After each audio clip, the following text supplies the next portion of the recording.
I first started cosplaying when I was sometime in Polytechnic, I think.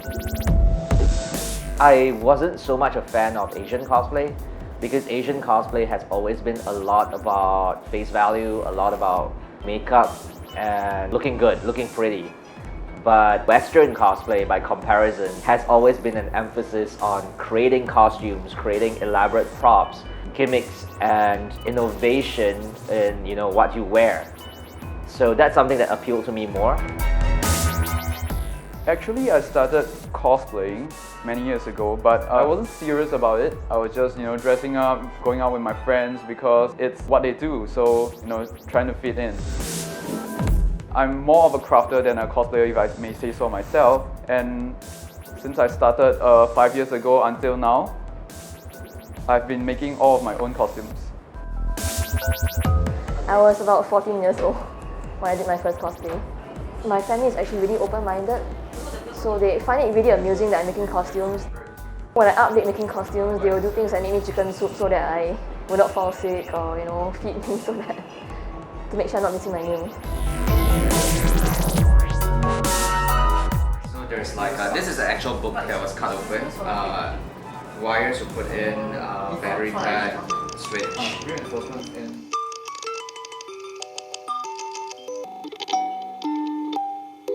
We learn about each other by what you may call cosplayers' reputation. So we eventually spoke to each other and we thought that our ideas aligned and we should do something about our hobby and bring it to everyone else. The Neo Tokyo project is essentially a group of friends that do really cool things together. And as someone that came in as a friend, I was really inspired by the work that they did. I really wanted to make every community that I'm part of a better place for everyone. We're a pop culture marketing and event company, primarily focused on bridging the gap between fans and the companies whose products they love. And we are probably the first to do it in Singapore.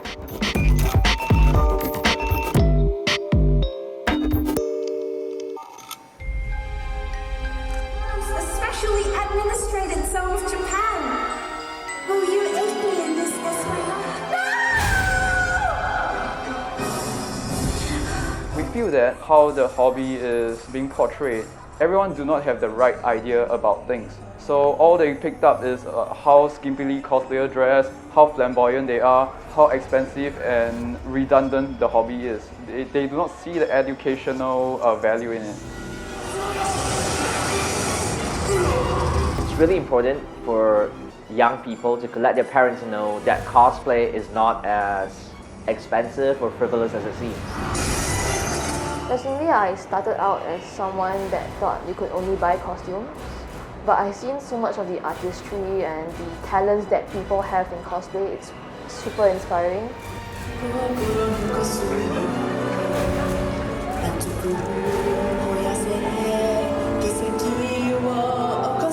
It takes drive, discipline, and dedication to be successful as a cosplayer. It's a hobby that increases your exposure, your awareness. It helps you to develop social and practical skills that will serve you in other industries as well, not just in cosplay, not just as a hobby. Lightning Plasma! Mantap! Indonesia!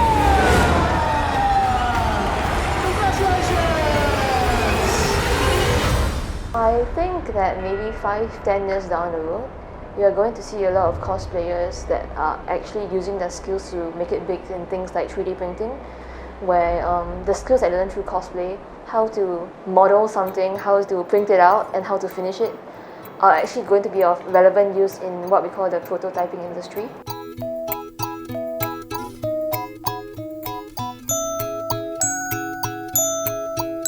I believe that with the right community leaders, the scene can flourish.